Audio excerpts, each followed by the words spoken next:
ఓం గంగణపతయ నమ. శ్రీమాత్రే నమ. ఐం సరస్వత్యై నమ. శివాయ గురువే నమ. ఓం గాయత్రీ పరాంబికాయ నమ. క్రీం మహాకాళికాయ నమో నమ. ఓం నమ శివాయ. శివాయ గురువే నమో నమ. ఓం నమో భగవతే మేధా దక్షిణామూర్తే మహ్యం మేధాం ప్రజ్ఞాం ప్రయచ్చ స్వాహ. శ్రీకృష్ణాయ గోవిందాయ గోపీజనవల్లభాయ శ్రీకృష్ణ పరబ్రహ్మణే పరంజ్యోతిషే నమో నమ. జయ గురు దత్తాత్రేయ నమ. యూట్యూబ్ ప్రేక్షకులందరికీ కూడా నమస్కారం అండి. నేను పాలపర్తి గురునాథ శర్మ, జ్యోతిషం వాస్తు సిద్ధాంతని మీకంతా కూడా గోచారీత్య గ్రహాల యొక్క స్థితిగతి కలియికంతా కూడా ఈ యొక్క జ్యోతిష్శాస్త్ర ప్రామాణికంగా గ్రహాల యొక్క ప్రభావం అంతా కూడా మేషాది ద్వాదశ రాశుల వాళ్ళకి ఏ రకంగా అనేది ఉంటుంది. మాస ఫలితాల్లో భాగంగా మనమంతా కూడా ఈ రోజున వివాహ యోగం కోసం, శీఘ్ర వివాహ యోగము, ఆలస్య కళ్యాణానికి కారణాలు మరియు ఏం పరిష్కారం ఆచరిస్తే కనుక కళ్యాణ యోగం సిద్ధిస్తుంది, వంశాభివృద్ధి కలుగుతుంది, తద్వారా పరిష్కారం అంతా కూడా చెప్పడం జరుగుతుంది. ఈ వీడియోలో అంతా కూడా ఎవరికైతే కనుక జాతకరీత్యా ఈ యొక్క గ్రహ దోషాలు కానీ, గ్రహ ప్రభావం కానీ, ఈ యొక్క దోష పరిహారం అంతా కూడా చేసుకోవాలని చెప్పేసి అనుకుంటే కనుక మీ జన్మ జాతకమే ప్రధానమైన జాతకంగా ఉంటుంది. మేషాది ద్వాదశ రాశుల వాళ్ళు ప్రతినిత్యం కూడా మీ జన్మజాతకాన్ని ఈ యొక్క జ్యోతిష సిద్ధాంతులతోటి, జ్యోతిష పండితులతోటి ఈ యొక్క నిరూపణ చేసుకొని, దానికి నిర్ధారణ చేసుకొని దోష పరిహారం అంతా కూడా చేసుకోవడం వల్ల శీఘ్రంగా కళ్యాణ యోగం సిద్ధిస్తుంది, అష్టేశ్వర ప్రాప్తి కలుగుతుంది, లక్ష్మీ కటాక్షం సిద్ధిస్తుంది, ఆనందమైన జీవితం జీవించడానికి ఆస్కారం ఉంటుంది. ప్రధానంగా శీఘ్ర కళ్యాణ యుగము, ఆలస్య కళ్యాణం అనేది కారణాలని చూసుకుంటే కనుక ప్రధానంగా లగ్న చక్రవశాత్తు కళ్యాణ యోగానికి కారణమైన గ్రహాలు ఏంటిదంటే లగ్నానికి లగ్నాధిపతి, సప్తమాధిపతి మరియు ద్వితీయాధిపతి, ఇక్కడ కుటుంబ స్థానాధిపతి, ఇట్లా కారణాలని చెప్పేసి కారకత్వాలు అంటారు జ్యోతిష్య భాషలో అంతా కూడా. ప్రధానంగా చూసుకుంటే మరియు పూర్వ పుణ్యస్థానాన్ని కూడా కేంద్రంగా చెప్పుకోవడం జరుగుతుంది. మరియు ఏకాదశ స్థానము, పంచమ స్థానం అని చెప్పేసి చెప్పుకోవడం జరుగుతుంది. ప్రధానంగా వివాహ యోగానికి స్త్రీలకైతే కనుక ప్రధానంగా చూసుకుంటే అంగారకుడు, చంద్ర భగవానుడు, బృహస్పతి, ఈ యొక్క శుక్రుడు కూడా కలత్రకారకుడు అవుతారు. ప్రధానంగా చూసుకుంటే ఈ గ్రహాలు యోగకరంగా ఉన్నప్పుడు దశ అంతర్దశలు ఈ గ్రహాలు యోగించినప్పుడు కళ్యాణ యోగం అవుతుంది. పురుషులకైతే చూసుకుంటే కలత్రకారకుడైన శుక్రుడు యోగకరంగా ఉండాలి, గురువు యోగకరంగా ఉండాలి, ఇక్కడ చూసుకుంటే సప్తమాధిపతి యోగకరంగా ఉండాలి, చంద్రుడు యోగకరంగా ఉండాలి. ఈ గ్రహాలన్నీ కూడా బలంగా ఉన్నప్పుడు, గోచారీత్య బలంగా ఉండాలి, జాతకంలో కూడా యోగం ఉండాలి. ఈ యొక్క యోగం సిద్ధించినప్పుడు అనేది మీరు చేసుకున్న పూర్వకర్మ పుణ్య ఫలితాన్ని అనుసరించి మరియు వచ్చే వధువు యొక్క పూర్వపుణ్యాన్ని అనుసరించి జాతకం అనేది కుదరడం జరుగుతుంది, సంబంధం అనేది కుదరడం జరుగుతుంది, వివాహయోగం అనేది సంబంధం కుదరడం జరుగుతుంది. ఈ యొక్క పరిష్కారం అంతా కూడా ఆచరించుకోవడం, దానికి పరిష్కారం చేసుకోవడం వల్ల శీఘ్ర కళ్యాణ యోగం సిద్ధించడానికి ఆస్కారం ఉంటుంది. అసలు ఆలస్య కళ్యాణానికి కారణం ఏంటిదంటే ప్రధానంగా చూసుకుంటే పూర్వకర్మ సిద్ధాంతం అనేది ఉంటుందన్నమాట. జన్మాంతరంలో ఒక 10 జన్మల కర్మశేషం కావచ్చు, పూర్వజన్మలో చేసుకున్న కర్మశేషం కావచ్చు, అది దుష్కర్మ అయి ఉండొచ్చు, పాపకర్మ అయి ఉండొచ్చు. ఏ కర్మ అనేది నిరూపణ చేసుకోవాలి, దానికి నివారణ చేసుకుంటూ ఉండాలి. మరియు ఇక్కడ చూసుకుంటే వంశానికి అంతా కూడా పూర్వీకులు కారణమవుతారు. పూర్వ పుణ్యస్థానము నవమ స్థానం కేంద్రంగా చెప్పుకోవడం జరుగుతుంది, మరియు నవాంశ కూడా కేంద్రంగా చెప్పుకోవడం జరుగుతుంది. ఈ యొక్క నవమ స్థానం అనేది పూర్వ పుణ్యస్థానం, పూర్వీకుల యొక్క స్థానం, పూర్వీకుల యొక్క ఆశీర్వాద ఫలితం వల్లే శీఘ్ర కళ్యాణ యోగం సిద్ధించడానికి ఆస్కారం ఉంటుంది. ప్రధానంగా నవమ స్థానాన్ని కేంద్రంగా చూసుకోవాల్సి ఉంటుంది. మీకేమైనా పితృశాపమా, పితృదోషం కానీ ఉందా, ఈ యొక్క బాధలు ఏమన్నా ఉన్నాయా? ప్రధానంగా చూసుకుంటే కొంతమందికి పితృశాపాల వల్ల ఆలస్య సంతానాలు అవుతూ ఉండడం, మరియు కళ్యాణం అనేది మగవారికి చూసుకుంటే ఆలస్యంగా అవుతూ ఉండడం, మరియు స్త్రీలకు చూసుకుంటే వైదవ్య దోషం అనేది ఉండడం, ఇదేని జరుగుతూ ఉంటుంది. లేకపోతే వందత్వ దోషాలని చెప్పేసి అంటారు, ఈ దోషాలు కూడా ఉంటాయి అన్నమాట. ఈ దోషం నుంచి బయటపడడానికి, పితృశాపం నుంచి బయటపడడానికి పరిష్కారం అనేది శీఘ్రంగా ఆచరించడానికి మోక్షనారాయణ బలి విధానం, అమావాస్య, ప్రతి అమావాస్య రోజున ఈ యొక్క తిలతర్పణాలు ఆచరించడం, పితృతిథిని అనేది పాటించడం, పితృదేవతల ఆశీర్వాదం కోసం అనేది యొక్క కర్మల్ని ఆచరించడం, పుణ్యక్షేత్రాల్లో కానీ గయాశ్రాద్ధాన్ని ఆచరించడం కానీ, సప్త పుణ్యక్షేత్రాలు అంతా కూడా సప్త పుణ్యస్థానాలు అని చెప్పేసి అంటారన్నమాట. ఆ పుణ్యస్థానాల్లో కనుక అవంతిక, కాశీ, గయ, ఈ యొక్క బ్రహ్మకపాలం దగ్గర కానీ, ఈ యొక్క బీహార్లో ఉండే విష్ణుపాతం దగ్గరైనా కానీ, పిఠాపురంలో ఉండే పాదగయ దగ్గరైనా కానీ ఈ పుణ్యస్థానాల్లో అంతా కూడా పిండ ప్రదానం ఆచరించడం, మోక్షనారాయణ బలి విధానాలు, గోకర్ణంలో కూడా మోక్షనారాయణ బలి విధానం ఆచరిస్తూ ఉంటారు. తద్వారా ఎవరైతే కనుక పితృదేవతలంతా కూడా వసురుద్ర ఆదిత్య స్వరూపంగా ఉన్న పితృదేవతలంతా కూడా ఆశీర్వాదం వల్ల శీఘ్రంగా కళ్యాణ యోగం సిద్ధించడానికి ఆస్కారం ఉంటుంది. తద్వారా ఆనందమైన జీవితం సకాలంలో మీకంతా కూడా మంచి నడవడికతోటి పుణ్యకర్మలు ఆర్జించుకోవడం వల్ల శీఘ్రంగా మీకు కళ్యాణ యోగం సిద్ధించడానికి దైవకృప భగవంతుడి యొక్క అనుగ్రహం వల్ల, జగన్మాత అనుగ్రహం వల్ల, ఒక పరాశక్తి అనుగ్రహం వల్ల మీకంతా కూడా శీఘ్రంగా కళ్యాణ యోగం సిద్ధించడానికి ఆస్కారం ఉంటుంది. కొంతమంది జాతకంలో కూడా ప్రధానంగా చూసుకుంటే వైరాగ్య యోగం అనేది కూడా ఉంటుంది. కొంతమందికి ప్రధానంగా చూసుకుంటే కొన్ని వైరాగ్య యోగాల వల్ల ఈ యొక్క వివాహ యోగం అనేది విగిపడుతూ ఉంటుంది. మరియు కొంతమంది జాతకాల పొంతనలంతా కూడా సక్రమంగా లేకపోవడం వల్ల వివాహ బంధం అనేది కొంతవరకు డైవర్స్ దాకా వెళ్ళడం కానీ జరుగుతూ ఉంటుంది. ఇదన్నీ కూడా కర్మ సిద్ధాంతాన్ని అనుసరించే ఉంటుందన్నమాట. ఇది ప్రధానంగా జ్యోతిష్య సిద్ధాంతాలని మీరు నిరూపణ చేసుకొని, ప్రధానంగా జన్మజాతకాన్ని అంతా కూడా నిరూపణ చేసుకొని ఈ యొక్క వివాహ బంధాన్ని అంతా కూడా చూసుకోవడం వల్ల శీఘ్రంగా కళ్యాణ యోగం సిద్ధిస్తుంది. పరిష్కారం చేసుకోవడం వల్ల బంధం అనేది బలపడుతుంది. అష్టైశ్వర్య యోగం సిద్ధిస్తుంది. కళ్యాణ యోగం వల్ల వంశాభివృద్ధికి కారణమవుతుంది. వంశానికంతా కూడా రక్షగా ఉంటుంది. ఈ యొక్క భారతీయ వివాహ వ్యవస్థ అనేది అత్యంత పుణ్యప్రదమైన వ్యవస్థగా చెప్పడం జరుగుతుంది. మీరు ఎప్పుడైతే కనుక ఈ యొక్క దోషాలకంతా కూడా పరిష్కారం చేసుకోవడం, స్త్రీల జాతకాల్లో చూసుకుంటే అష్టమ స్థాన దోషం అని చెప్పేసి అంటారు, అది మాంగళ్య దోషం అని చెప్పేసి అంటారు. ఇంకోటి ప్రధానంగా చూసుకునేది ఈ యొక్క మాంగళ్య దోషం అని చెప్పేసి అంటారు. కానీ దీనికన్నా కానీ ఇంకొక దోషం కూడా ఉంటుంది. మళ్ళా ఈ యొక్క మాతృమూలకమైన పితృశాపం అని చెప్పేసి అని, మరియు వంద్యత్వ దోషం అని చెప్పేసి అని, పంచమ స్థానంలో రాహుకేతులు కానీ కొన్ని గ్రహాలు కానీ ఉంటే కనుక సంతానానికి ఇబ్బంది అని చెప్పేసి అని, కొన్ని అనారోగ్య ఇబ్బందులని సూచనప్రాయంగా చెప్పడం జరుగుతుంది. ఇట్లాంటి దోషాలకంతా కూడా పరిష్కారాలు ఖచ్చితంగా జ్యోతిష శాస్త్రంలో ఉంటాయి. దానికంతా కూడా పరిష్కారం ఆచరించుకోవడం వల్ల శీఘ్రంగా కళ్యాణ యోగం సిద్ధించడానికి, అష్టైశ్వర్య యోగం సిద్ధించడానికి ఆస్కారం ఉంటుంది. వంశాభివృద్ధి కలగడానికి ఆస్కారం ఉంటుంది. సర్పశాపము, సర్పదోషము ప్రధానంగా సర్ప దోషానికి, సర్పగండానికి కారణమవుతుంది.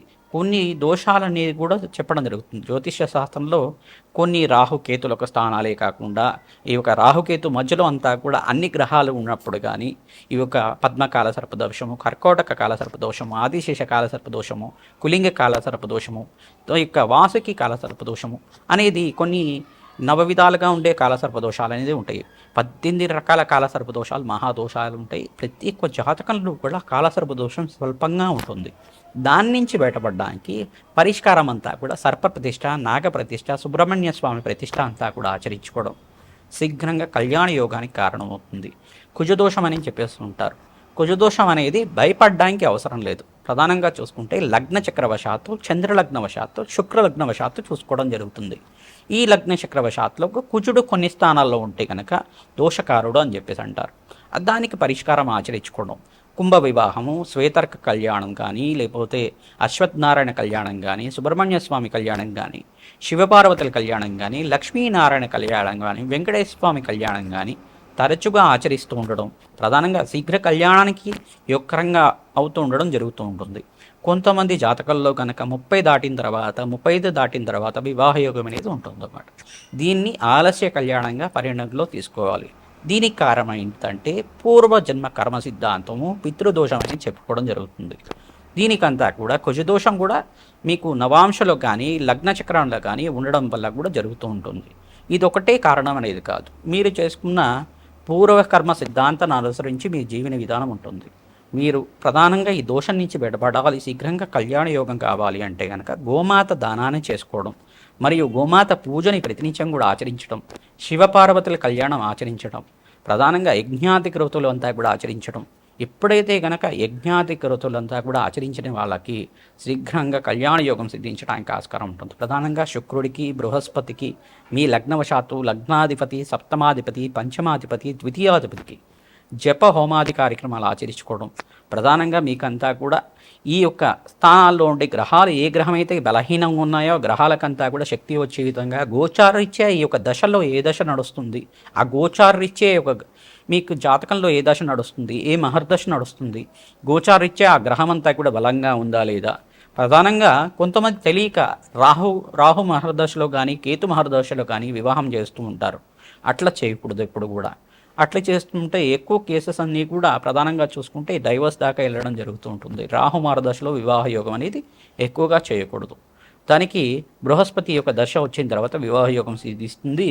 దానికంతా కూడా జాతకరీత్యా ప్రభావం అనేది చూసుకోవాల్సి ఉంటుంది. ప్రధానంగా ఈ పరిష్కారాలంతా కూడా గోచారరీత్యా గ్రహాల యొక్క స్థితిగతి కలయిక అంతా కూడా ఈ రకంగా ఉంటుంది. మేషాది ద్వాదశ రాశుల వాళ్ళకి విశ్వవసునామ సంవత్సరంలో కళ్యాణ యోగం సిద్ధించడానికి, అతిశీఘ్ర కళ్యాణ యోగం సిద్ధించడానికి పరిష్కారాలంతా కూడా చెప్పడం జరుగుతుంది. మేషరాశి జాతకులకి విశ్వవసునామ సంవత్సరంలో కళ్యాణ యోగం సిద్ధించడానికి ఎటువంటి పరిష్కారాలు ఆచరించాలో తెలుసుకుందాం. ప్రధానంగా చూసుకుంటే మేషరాశి జాతకులు ప్రధానంగా మీకంతా కూడా ఏలినాటి శని ప్రభావంలో ఉన్నారు కావున ప్రధానంగా మీరు బృహస్పతి అనుగ్రహం కోసం కళ్యాణ యోగం సిద్ధించడానికి ప్రతినిత్యం కూడా బృహస్పతి యొక్క జపాన్ని ఆచరించుకోవడం, దత్తాత్రేయాయ స్మరణమాత్రేణ సంతుష్టాయ నమః నామాని జపాన్ని ఆచరించడం, దత్తాత్రేయుడంతా కూడా స్మరించిన మాత్రం చేతని మీకంతా కూడా గురు కటాక్షం ఇచ్చే దేవుడు కావున ప్రధానంగా భగవంతుడి యొక్క నామస్మరణాన్ని ఆచరించడం, శనగలు దానం చేసుకోవడం, గోమాత సేవని ఆచరించడం, ప్రధానంగా రావి చెట్టుకంతా కూడా ప్రతినిత్యం కూడా 27 ప్రదక్షిణాలు ఆచరించి బెల్లం అంతా కూడా రావి చెట్టు దగ్గర నివేదన చేసి ఆ చీమలకి ఆహారంగా ఉండే విధంగా చేయడం, అష్టమి, నవమి, అమావాస్య, పౌర్ణమి తిథుల్లో అంతా కూడా అఖండ దీపారాధన ఈ యొక్క రావి చెట్టు ప్రాంగణంలో అంతా కూడా పెడుతూ ఉండడం, తద్వారా రావి చెట్టుకి ప్రదక్షిణాలు చేయడం వల్ల మీ జాతకంలో ఉండే నకారాత్మక శక్తి అంతా కూడా నివారణ అయ్యి శీఘ్ర కళ్యాణ యోగం సిద్ధించడానికి ఆస్కారం ఉంటుంది. బృహస్పతికి, శుక్రుడికి, అంగారకుడికి మరియు ఇక్కడ చూసుకుంటే ఏలినాటి శని ప్రభావం ప్రబలంగా ఉంది కావున ఈ యొక్క మేషరాశి జాతకులంతా కూడా శనీశ్వరుడికి కూడా జప హోమాది కార్యక్రమాలు ఆచరించడం, తద్వారా శీఘ్ర కళ్యాణ యోగం అంతా కూడా అక్టోబర్ 18 తర్వాత బృహస్పతి అత్యచారంలో కర్కాటక రాశిలో ప్రవేశం చేసిన తర్వాత వివాహ యోగం సిద్ధించడానికి ఆస్కారం ఉంటుంది. మీకంతా కూడా శీఘ్ర కళ్యాణ యోగం సిద్ధించడానికి ఆస్కారం ఉంటుంది కావున ప్రతినిత్యం కూడా అమ్మవారి నామస్మరణ చేయండి. శ్రీమాత్రే నమః, శ్రీమాత్రే నమః, శ్రీమాత్రే నమః. శివపార్వతుల కళ్యాణం కానీ సీతారాముల కళ్యాణం కానీ తరచూ ఆదరిస్తూ ఉంటే కనుక శీఘ్రంగా కళ్యాణ యోగం సిద్ధిస్తుంది. ఈ యొక్క రుక్మిణీ కళ్యాణం కూడా దేవాలయ ప్రాంగణంలో చేస్తూ ఉంటారు. అన్నదానం చేయడం కానీ రుక్మిణీ కళ్యాణం చేయించడం కానీ చేస్తూ ఉంటే కనుక అతి శీఘ్రంగా కళ్యాణ యోగం సిద్ధించడానికి ఆస్కారం ఉంటుంది. మీ జాతకరీత్యా ఎటువంటి దోషం ఉంది, అంగారక దోషం ఉందా, పితృశాపం ఉందా, మాతృమూలమైన పితృశాపం ఉందా, ప్రధానంగా సర్పదోషం సర్పగాండం ఉందా, పితృశాపం అనేది ఉందా, ఏ దోషం అనేది దానికంతా కూడా పరిష్కారం ఆచరించుకోవడం.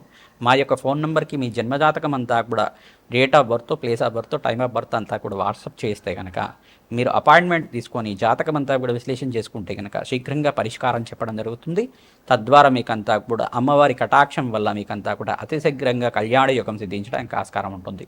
ఈ యొక్క సువాసిని అర్చన విధానం కూడా ఆచరించాలి. ఎవరైతే ప్రతినిత్యం కూడా స్త్రీలు సువాసిని అర్చన విధానం ఆచరించడం, మంగళగౌరీదేవి ఆరాధన, గౌరీదేవి పూజ చేసుకోవడం, ఈ యొక్క ప్రతినిత్యం కూడా మంగళవారము, గురువారం, శుక్రవారం పూట మంగళగౌరీదేవి ఆరాధన చేసుకొని సువాసిని అంతా కూడా ఇంటికి ఆహ్వానించి, లేదు మీరు సువాసిని ఇంటికి వెళ్ళినా కానీ ఈ యొక్క సూర్య అస్తమంలోపు ఈ యొక్క వాయినం ఇచ్చుకోవడం, శనగల వాయినం కానీ వస్త్రదానం కానీ లేదు పూతాంబూలం కానీ పండుతాంబూలం కానీ అమ్మవారి స్వరూపంగా మంగళగౌరి దేవి స్వరూపంగా అంతా కూడా జగన్మాత స్వరూపంగా ఆ ముత్తైదునంతా కూడా భావించి ఆశీర్వాదం తీసుకోవడం వల్ల అతి శీఘ్రంగా మీ జన్మజాతకంలో ఉండే మాంగళిక దోషము ఈ యొక్క ప్రధానంగా చూసుకుంటే అష్టమ స్థానం అంతా కూడా సుమంగళి యోగం అని చెప్పేసి అంటారు, దీర్ఘ సుమంగళి యోగం.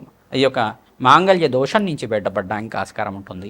ఈ యొక్క దీర్ఘ సుమంగళి యోగం సిద్ధించడానికి సువాసిని అర్చే విధానం, గోమాత సేవ చేయడం, అమ్మవారికి అంతా కూడా అభిషేకం చేసుకోవడం, పసుపు కొమ్ముల మాలంతా కూడా అమ్మవారి మెళ్ళో అంతా కూడా హారంలాగా ఒక మాలలాగా చేసి పసుపు కొమ్ముల మాలనంతా కూడా ప్రతినిత్యం కూడా హారంగా వేసి అలంకరణ చేస్తుంటే కనుక పసుపుతో అభిషేకం చేయించడం, గంధంతో అభిషేకం చేయించడం అమ్మవారికి కానీ పరమేశ్వరుడికి కానీ ప్రతినిత్యం కూడా లక్ష్మీ నరసింహస్వామికి అంతా కూడా స్వాతి నక్షత్రం రోజున పసుపు కొమ్ముల మాల అంతా కూడా ఈ యొక్క హారంగా వేయడం, పసుపుతో అభిషేకం చేయించడం వల్ల అతి శీఘ్రంగా కళ్యాణ యోగం సిద్ధించడానికి, గురు కటాక్షం కలగడానికి, గురుబలం సిద్ధించడానికి ఆస్కారం ఉంటుంది.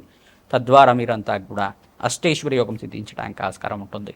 శుక్రుడికి, బృహస్పతికి, శనీశ్వరుడికి, అంగారకుడికి జప హోమాది కార్యక్రమాలు ఆచరించాలి. తద్వారా రాజయోగం సిద్ధిస్తుంది, అతి శీఘ్రంగా కళ్యాణ యోగం సిద్ధిస్తుంది. మేషాది ద్వాదశ రాశుల వాళ్ళు ప్రతినిత్యం కూడా మీ జన్మ జాతకమే ప్రధానమైన జాతకంగా ఉంటుంది. మీరంతా కూడా పరిహారం అంతా కూడా ఆచరించడం, ఇటువంటి దోషాలకంతా కూడా పరిహారం చేసుకోవడం వల్ల అతి శీఘ్రంగా కళ్యాణ యోగం సిద్ధించడానికి ఆస్కారం ఉంటుంది. ప్రతినిత్యం కూడా మీరు యజ్ఞాది క్రతులు ఆచరించాలి. యజ్ఞాయే విష్ణు, యజ్ఞాలు చేయడం వల్ల జగన్మాత అనుగ్రహం శీఘ్రంగా లభిస్తుంది. దేవతలకంతా కూడా అమృతం లభిస్తుంది. కావున యజ్ఞ యాగాది కార్యక్రమాలు ఆచరించడం వల్ల యాగ రూపంలో అమ్మవారు ఉంటుంది. కావున జపాలు దానాలు అన్నీ కూడా అమ్మవారి ప్రీతికరంగా శాంతి కార్యక్రమాలన్నీ కూడా ఆచరింపచేయడం జరుగుతుంది. మీ జన్మజాతకంలో దోష ప్రామాణికను బట్టి ఆ పరిష్కారం అంతా కూడా చెప్పడం జరుగుతుంది. విశేషమైన హోమాలు, చండీ హోమాది కార్యక్రమాలు కానీ, రాజశ్యామల యజ్ఞాతి కృతులు కానీ, బగలాముఖి శాంతి హోమాది కార్యక్రమాలు కానీ, దత్తాత్రేయ హోమశాంతి కార్యక్రమాలు కానీ, ఈ యొక్క కాలభైరవ శాంతి హోమాది కార్యక్రమాలు కానీ, ఈ యొక్క శ్రీ సూక్త విధానంగా మహాలక్ష్మీదేవి హోమాది కార్యక్రమాలు విశేషమైన ద్రవ్యాలతో చేయడం జరుగుతుంది.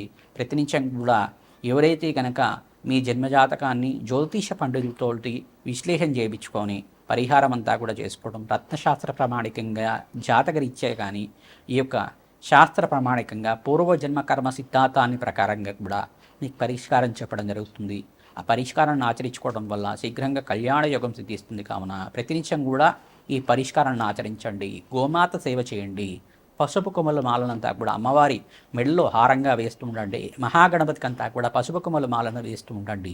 అతి శీఘ్రంగా కళ్యాణ యోగం సిద్ధించడానికి ఆస్కారం ఉంటుంది. ఈ యొక్క విఘ్నేశ్వర కళ్యాణం కూడా ఆచరిస్తూ ఉంటారు. మహాగణపతికి కళ్యాణం ఆచరించడం మరియు లక్ష్మీ గణపతి యజ్ఞాధికృతులు చేసుకుంటూ ఉండడం, ముండ్రాళ్లతో యజ్ఞాధికృతులు ఆచరించడం వల్ల అతి శీఘ్రంగా కళ్యాణ యోగం సిద్ధించడానికి ఆస్కారం ఉంటుంది. శివపార్వతుల కళ్యాణం కానీ, సీతారాముల కళ్యాణం కానీ, వెంకటేశ్వర స్వామి కళ్యాణం కానీ ఈ యొక్క కళ్యాణ క్రతువులు ఆచరించుకోవడం వల్ల అతి శీఘ్రంగా కళ్యాణ యోగం సిద్ధించడానికి ఆస్కారం ఉంటుంది. గోమాత సేవ చేయడం వల్ల అతి శీఘ్రంగా కళ్యాణ యోగం సిద్ధించడానికి ఆస్కారం ఉంటుంది. శ్రీమాత్రే నమః.